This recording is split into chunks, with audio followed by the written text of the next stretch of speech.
Bonjour à tous, je m'appelle Gilles Mansillon et je viens à vous aujourd'hui pour discuter brièvement des opportunités, des énergies qui sont là présentes avec une nouvelle éclipse qui est passée hier.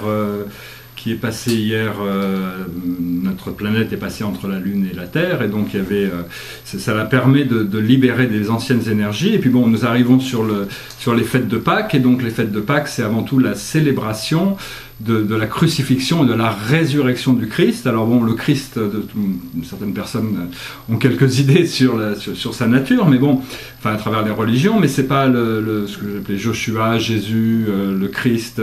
C'est beaucoup plus qu'un individu, c'est la lumière de l'amour christique, la lumière dorée, c'est-à-dire c'est un pont entre votre source divine et le monde terrestre.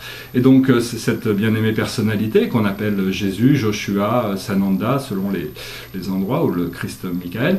Et là, c'est une présence à l'intérieur de notre ADN, mais c'est aussi une présence dans le monde spirituel, que vous pouvez l'appeler pour vous aider à comprendre certaines choses. C'est-à-dire, bon, on peut le concevoir comme un ami, comme un frère, comme un père, comme un guide. Donc tout ça, c'est ouvert.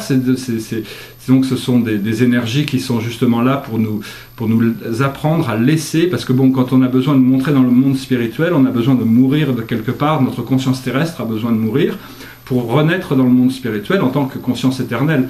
Donc même si nous pouvons concevoir de cette éternalité, ça ne veut pas dire que forcément notre corps physique a la possibilité de devenir immortel. Et cela dit, la preuve a été là quand même, quand Jésus a été crucifié, quelques jours plus tard, il a refabriqué son enveloppe charnelle, corporelle, et puis il a continué à vivre sa vie, mais bon, il ne pouvait pas rester en Israël, donc c'est pour ça qu'on a dit qu'il était reparti dans les cieux. Il ne pouvait pas rester en Palestine, parce que ça aurait fait trop de bruit, trop de scandales, et donc il est parti avec sa femme, et ils ont déménagé en Europe.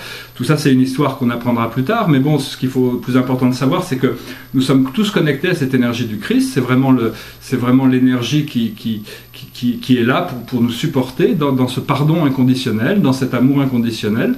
Et donc c'est un esprit qui peut vous aider à vous stabiliser si besoin. Bon, il n'y a pas besoin d'être religieux pour invoquer l'amour inconditionnel.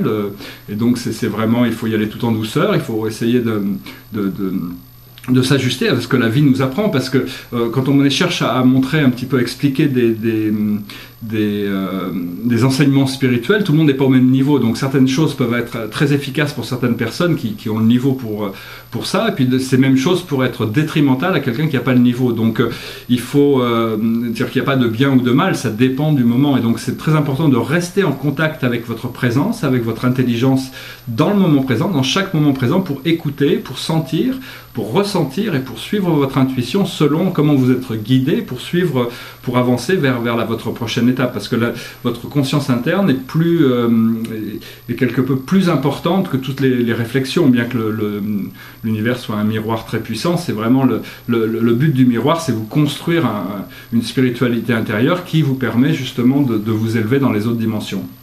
Donc voilà, j'espère que ce message sera intéressant pour vous, et je vous souhaite une excellente journée, très bonne fête de Pâques. J'ai quelques rendez-vous, donc je reviendrai plus tard, et si vous avez des questions, n'hésitez pas, je ferai de mon mieux pour y répondre. Namasté, à bientôt.